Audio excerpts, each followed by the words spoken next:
duqeyn lagu dilay ilaa 25 xubnood oo ka tirsan argagixisada Daacish ayaa xalay mar kale ka dhacay buuraha Calmiskaad ee gobolka Bari gaar ahaan deegaanada Miraale. Goobta la beegsaday duqeyntaasi waxaa la sheegay inuu ku yaalay talisyo waaweyn oo muhiim u ah Daacish sida ilwareedi ay noo sheegeen saraakiil ka tirsan ciidamada Puntland ee dagaalka ku jira.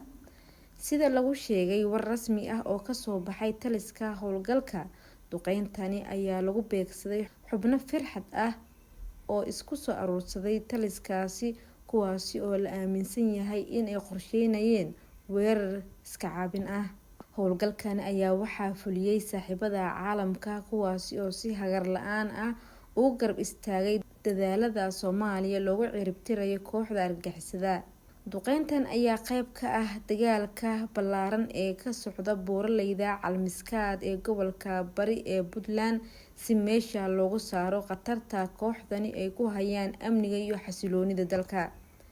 Dhanka kale, ciidamada Puntland ayaa maanta howlgal ka sameysay deegaanada Kalriyaad iyo Saax iyo sidoo kale Madaha ee gobolka Bari. Howlgalkii xalay waxaa lagu burburiyay talisyo yaryar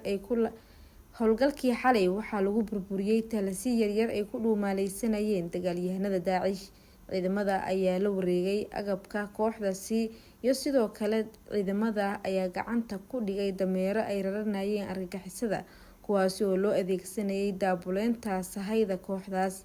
Zamzam Maxamuud, Home Public Media, magaalada Nairobi.